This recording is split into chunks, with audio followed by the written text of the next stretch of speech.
بسم اللہ الرحمن الرحیم۔ السلام علیکم۔ حضرت عمر رضی اللہ تعالیٰ عنہ نے کبھی کوئی خواہش نہیں کی۔ ایک دن مچھلی کھانے کو دل چاہا تو اپنے غلام یرکا سے اظہار فرمایا۔ یرکا آپ کا بڑا وفادار غلام تھا۔ ایک دن آپ نے فرمایا، یرکا آج مچھلی کھانے کو دل کرتا ہے، لیکن مسئلہ یہ ہے 8 میل دور جانا پڑے گا دریا کے پاس مچھلی لینے، اور 8 میل واپس آنا پڑے گا مچھلی لے کے۔ پھر آپ نے فرمایا، رہنے دو، کھاتے ہی نہیں۔ ایک چھوٹی سی خواہش کے لیے اپنے آپ کو اتنی مشقت میں ڈالنا اچھا نہیں لگتا کہ 8 میل جانا اور 8 میل واپس آنا صرف میری مچھلی کے لیے۔ چھوڑو یرکا، اگر قریب سے ملتی تو اور بات تھی۔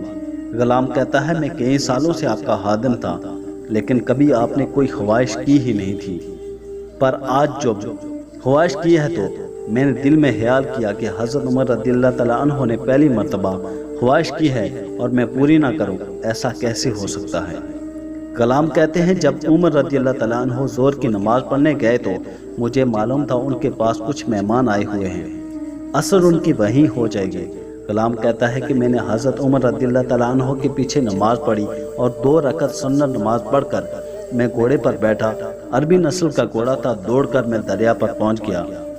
عربی نسل کے گھوڑے کو 8 میل کیا کہتا ہے؟ وہاں پہنچ کر میں نے ایک ٹوکرا مچھلی کا خریدا اور حضرت عمر رضی اللہ تعالیٰ عنہ کی عصر کی نماز ہونے سے پہلے میں واپس بھی آ گیا، اور گھوڑے کو میں نے ٹھنڈی چھاؤں میں باندھ دیا تاکہ اس کا جو پسینہ آیا ہوا ہے وہ خشک ہو جائے اور کہیں حضرت عمر فاروق دیکھ نہ لیں۔ غلام کہتا ہے کہ پسینے کی وجہ سے گرد و غبار گھوڑے پر جم گیا تھا، جو واضح نظر آ رہا تھا کہ گھوڑا کہیں سفر پہ گیا تھا۔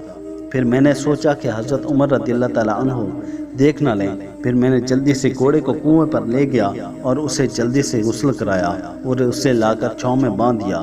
جب ہماری خواہشات ہوتی ہیں تو کیا حال ہوتا ہے، لیکن یہ خواہش پوری کر کے ڈر رہے ہیں کیونکہ ضمیر زندہ ہے۔ فرماتے ہیں، جب عصر کی نماز پڑھ کر حضرت عمر فاروق آئے، میں نے بھی نماز ان کے پیچھے پڑھی تھی۔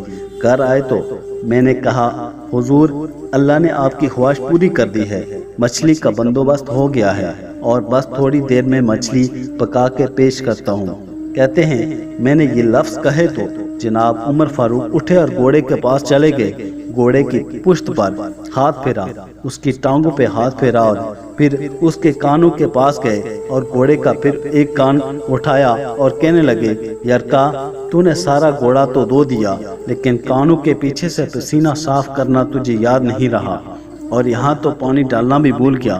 حضرت عمر رضی اللہ تعالیٰ عنہ گھٹنوں کے بل گر گئے اور زمین پر بیٹھ گئے اور کہنے لگے، او یار یرکا، ادھر آ، تیری وفا میں مجھے کوئی شک نہیں ہے، اور میں کوئی زیادہ نیک آدمی بھی نہیں ہوں، کوئی پرہیزگار بھی نہیں ہوں۔ میں تو دعائیں مانگتا ہوں، اے اللہ میری نیکیاں اور برائیاں برابر کر کے مجھے معاف فرما دے۔ میں نے کوئی زیادہ تقوی اختیار نہیں کیا، اور بات کو جاری رکھتے ہوئے فرمانے لگے، یار ایک بات تو بتا، اگر یہ گھوڑا قیامت کے دن اللہ کی بارگاہ میں فریاد کرے کہ یا اللہ، عمر نے مجھے اپنی ایک خواہش پوری کرنے کے لیے 16 میل کا سفر طے کرایا، اے اللہ میں جانور تھا، بے زبان تھا، 16 میل کا سفر ایک خواہش پوری کرنے کے لیے، تو پھر یرکا تو بتا، میرے جیسا وجود کا کمزور آدمی مالک کے حضور گھوڑے کے سوال کا جواب کیسے دے گا؟ یرکا کہتا ہے، میں اپنے باپ کے فوت ہونے پر اتنا نہیں رویا تھا جتنا آج رویا۔ میں تڑپ اٹھا کہ حضور یہ والی سوچ، یہاں تو لوگ اپنے ملازم کو نیچا دکھا کر اپنا افسر ہونا ظاہر کرتے ہیں۔ غلام رونے لگا۔ حضرت عمر فاروق رضی اللہ تعالیٰ عنہ کہنے لگے، اب اس طرح کر، گھوڑے کو تھوڑا چارہ اضافی ڈال دے اور یہ جو مچھلی لے کر آئے ہو اسے مدینے کے غریب گھروں میں تقسیم کر دو، اور انہیں یہ مچھلی دے کر کہنا کہ تیری بخشش کی بھی دعا کریں اور عمر کی معافی کی بھی دعا کریں۔